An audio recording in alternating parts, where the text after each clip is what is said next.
March 21st, 1979. A 17-year-old girl walks up the stairs to her bedroom in Burlington, Vermont. Her family watches television downstairs. By morning, she's gone. No note, no explanation. Just an empty room and a mystery that would haunt a family for over 4 decades. But here's what makes this case different. Here's what keeps investigators wondering. Here's what suggests Selinda Jean Winegar might still be walking among us today. The phone calls started weeks before she disappeared. Anonymous voices threatening her family. Menacing words that forced them to change their number, to hide from whoever was watching. And then came the final call, the one that would either reveal the truth or create the biggest red herring in Vermont's criminal history. This is the story of Selinda Jean Winegar, known to her friends as Cindy, a case that defies every conventional theory about missing persons. A disappearance that might not be a disappearance at all. Burlington, Vermont. 1979. The Winegar family lived at 101 Forest Street in a working-class neighborhood of the city's New North End. John and Mildred Winegar had raised 6 children in this modest home, but Selinda was different. She was the baby of the family, 13 years younger than her next closest sibling. Born April 24th, 1962, she was what you might call an unexpected blessing. Selinda attended Burlington High School. She was 5 feet 4 inches tall, weighed around 115 pounds, with strawberry blonde hair and piercing blue eyes. She had a cross-shaped scar on her left ankle and a slight gap between her front teeth that gave her smile a distinctive charm. Her ears were pierced, and she loved wearing rings on every finger. By early 1979, the Winegar household was experiencing something that would change everything. The phone would ring at odd hours. Strange voices would ask for Selinda specifically. The calls became more frequent, more threatening. The family felt watched, hunted even. Mildred Winegar made the decision to get an unlisted phone number. For a brief moment, the calls stopped. The family breathed easier. They thought whatever storm was brewing had passed. They were wrong. March 21st, 1979 started like any other day. Selinda was home, relaxing with her family. She wore her favorite outfit that day, blue jeans, a green and white striped shirt, and low-top sneakers. Her fingers sparkled with the rings she always wore. According to her family, Selinda mentioned visiting a friend. It wasn't unusual. 17-year-old girls visit friends. They hang out, they talk, they come home for dinner. Except Selinda never came home. When the evening stretched into night with no sign of their youngest daughter, John and Mildred knew something was terribly wrong. They contacted the Burlington Police Department. The search began immediately, but what investigators found raised more questions than answers. All of Selinda's belongings remained in her room. Her clothes, her personal items, everything she would need if she was planning to run away. This wasn't a planned departure. This was something else entirely. What investigators discovered about Selinda's recent behavior painted a complex picture. According to multiple sources, she had fallen in with what family members described as a rough crowd. There were reports of marijuana use, though details about her associates remained frustratingly vague. This is where the case takes its first mysterious turn. In most missing person cases involving teenagers and drugs, there are names, faces, specific individuals who can be questioned. But in Selinda's case, the identity of these supposed bad influences remains unknown even today. Who were these people? Why has no one from this alleged rough crowd ever come forward with information? Why do we have no concrete details about Selinda's activities in the weeks leading up to her disappearance? The threatening phone calls add another layer of complexity. These weren't random harassment calls. They specifically targeted Selinda and her family. Someone knew where they lived, knew their phone number, knew enough about their lives to make credible threats. But threats about what? What had Selinda seen, heard, or become involved in that would prompt such intimidation? The family never revealed the specific content of these calls, leaving investigators and amateur sleuths to speculate about the true nature of the threats. Then came the call that would define this case for decades. A few days after Selinda's disappearance, the Winegar family phone rang. Mildred answered, probably hoping to hear her daughter's voice. Instead, she heard something that would haunt her for the rest of her life. An anonymous male caller delivered a chilling message. The caller claimed Selinda had been murdered and her body was in the Winooski River. The line went dead. This single phone call transformed the case from a missing person investigation into a potential homicide. But here's where the story becomes even stranger. Despite this apparent confession or insider knowledge, police never conducted a comprehensive search of the Winooski River. Think about that for a moment. Someone calls claiming to know exactly where a missing teenager's body can be found, and authorities don't follow up with an extensive search operation. This decision would come to define one of the most controversial aspects of the entire case. Years passed. The case grew cold. But the Winegar family never stopped looking for answers. In 1985, 6 years after Selinda's disappearance, one of her sister's friends made a disturbing discovery while fishing in the Winooski River. She found a clump of blonde hair caught in the rocks along the riverbank. Could this have been evidence related to Selinda's case? The hair was never properly tested or analyzed. In 1985, DNA testing was not available to local police departments. What might have been crucial evidence became just another unanswered question in an already mysterious case. But here's where Selinda's case takes a turn that separates it from typical missing person investigations. Here's where the possibility that she might still be alive becomes more than just wishful thinking. The sightings began almost immediately after her disappearance and continued for years. Not just one or two reported encounters, but multiple credible sightings by people who knew Selinda personally. The most significant sighting occurred in 1981, 2 years after her disappearance. John Winegar, Selinda's father, had passed away. During his funeral service, a family member reported seeing a young woman standing in the back of the church who looked exactly like Selinda. This wasn't a stranger claiming to have seen someone who resembled the missing girl. This was a family member, someone who had known Selinda her entire life, someone who would recognize her face, her posture, her mannerisms. The figure disappeared before anyone could approach her or confirm the identification. But the sighting was credible enough that it reignited hope within the family and prompted renewed interest from investigators. If you're finding this case as compelling as the evidence suggests, hit that subscribe button. These cold cases deserve attention, and every subscription helps us dig deeper into the mysteries that law enforcement couldn't solve.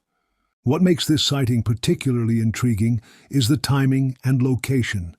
Why would Selinda risk exposure by attending her father's funeral? If she was hiding from dangerous people, if she had fled to protect herself or her family, why would she surface at such a public emotional event? The answer might lie in the psychological profile of someone who didn't run away, but rather someone who was forced to disappear. Someone who desperately wanted to maintain connection with her family but couldn't risk full contact. This theory gains weight when we examine the pattern of reported sightings over the years. Unlike typical false sightings that occur randomly across great distances, Selinda's reported appearances clustered around Burlington and surrounding areas. She was allegedly seen by people who knew her, in places she would logically visit if she was still alive and in the area. Sharon McGarry, Selinda's sister, has spent decades searching for answers. In interviews, she's described the devastating impact of not knowing what happened to her baby sister. But she's also expressed something that many families of missing persons rarely admit: hope. McGarry has stated that she believes there's a possibility Selinda is still alive. This isn't denial or wishful thinking from a grieving family member. This is an assessment based on 45 years of investigating her sister's disappearance, 45 years of following leads and analyzing evidence. The family's conviction that Selinda might be alive is supported by several compelling factors that distinguish this case from typical homicides disguised as missing person cases. First, despite the anonymous caller's claim about the Winooski River, no physical evidence of violence was ever discovered. No blood, no weapon, no signs of struggle at the family home. or anywhere else. Second, the threatening phone calls stopped after Selinda's disappearance. If someone had murdered her, why would the harassment end? Typically, perpetrators who make threatening calls continue the psychological torture of families even after committing their crimes. Third, Selinda's age and circumstances made her a perfect candidate for voluntary disappearance. At 17, she was old enough to survive on her own, but young enough to reinvent herself completely. She had allegedly fallen in with people involved in drug activity, which could have provided both motivation and means for disappearing.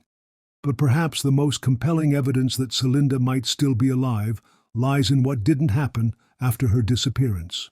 No body was ever found, despite multiple searches over several decades. The Winooski River, while deep in places, isn't vast enough to permanently conceal human remains. Bodies surface, evidence emerges, particularly in a case that receives significant local media attention and ongoing police interest. No personal effects were ever discovered. Selinda's distinctive jewelry, her clothing from that day, nothing was ever found abandoned or discarded anywhere in the Burlington area. No reliable witness ever came forward claiming to have seen violence committed against her. In a city the size of Burlington, violent crimes rarely occur without someone noticing unusual activity, hearing screams, or observing suspicious behavior. The case also reveals interesting insights about police procedures in the late 1970s. Missing teenager cases were often treated as runaways until proven otherwise. This approach, while problematic by today's standards, might have actually benefited Selinda if she was indeed hiding voluntarily. If she had fled to escape dangerous associates, if she needed time to disappear safely, the initial assumption that she was a runaway might have provided crucial cover. It might have prevented intensive searches that could have exposed her location to the very people she was trying to avoid. Modern cold case investigators have applied new techniques to the Selinda Winegar case. Age progression photos show what she might look like today at 63 years old. DNA samples are available for comparison if remains are ever discovered. Digital databases now allow for cross-referencing with Jane Doe cases across multiple states, but these modern tools have also revealed something interesting. Despite decades of advanced forensic capabilities, despite nationwide databases, and improved communication between law enforcement agencies, no evidence has emerged to suggest Selinda Winegar is deceased. This absence of evidence isn't evidence of absence, but it does support the theory that she might have successfully disappeared and created a new life elsewhere. Consider the practical aspects of disappearing in 1979. No social security database monitoring, no widespread use of credit reports, no digital footprints, no security cameras, no cell phone tracking. A motivated 17-year-old with the right connections could feasibly vanish and assume a new identity. The drug connections that allegedly influenced Selinda before her disappearance might have provided exactly those resources. People involved in illegal activities often have access to false identification, alternative living situations, and networks that operate outside official channels. If Selinda feared for her safety, if she had witnessed something or become involved in something that put her at risk, disappearing might have been her only option for survival. The threatening phone calls support this theory. They suggest Selinda was already in danger before she disappeared. The calls targeted her specifically, indicating she had somehow attracted the attention of people willing to intimidate an entire family. What could a 17-year-old girl have done to warrant such threats? The most likely scenarios involve her being a witness to criminal activity or accidentally becoming involved in something dangerous through her association with the wrong people. If this is accurate, then her disappearance might have been carefully planned. She might have realized the danger she was in and arranged her own exit strategy. The visit to a friend might have been the first step in a predetermined escape plan. This theory also explains why she left all her belongings behind. Taking personal items would have slowed her down and potentially provided clues about her intentions. Someone planning to disappear permanently would travel light and leave no hints about their destination. The timing of her disappearance just after the family changed their phone number might be significant. If the threatening calls had temporarily stopped, she might have seized that window of opportunity to escape while her tormentors were regrouping or trying to re-establish contact. Recent developments in the case include renewed interest from amateur investigators and true crime enthusiasts. Online forums dedicated to cold cases have generated new theories and potential leads. Social media has allowed for wider distribution of Selinda's photos and case details. But perhaps most significantly, advances in genetic genealogy have opened new possibilities for resolution. If Selinda is alive and has living descendants, DNA matches through genealogy websites could potentially identify her current location or confirm her identity under an assumed name. The Vermont State Police continue to list Selinda Jean Winegar as a missing person. They encourage anyone with information to contact them, no matter how much time has passed. Cold case detectives emphasize that people's circumstances change, that someone who couldn't speak up in 1979 might be willing to come forward today. For the Winegar family, the passage of time has brought both pain and perspective. Selinda's parents passed away without ever learning what happened to their youngest daughter. But her siblings continue to search, continue to hope, continue to believe that somewhere, somehow, Cindy Winegar might still be alive. The case remains active in databases maintained by the National Center for Missing and Exploited Children, the Vermont State Police, and multiple cold case organizations. Age progression photos are regularly updated and distributed. What makes Selinda's case unique among long-term missing person investigations is the absence of closure indicators that typically emerge over time. No deathbed confessions from potential perpetrators, no discovery of remains during construction projects or environmental changes, no credible admissions of guilt from anyone connected to the case. This absence of traditional resolution markers, combined with the credible sightings over the years, supports the possibility that Selinda Jean Winegar successfully disappeared and has been living under a different identity for the past 4 decades. If you've been following this case and find yourself wondering what happened to this young woman, if you believe these cold cases deserve continued attention and investigation, make sure to like this video and share it with others who care about justice for missing persons. Every view, every share, every comment keeps these stories alive and increases the chances that someone with information will finally come forward. Today, Selinda Jean Winegar would be 63 years old.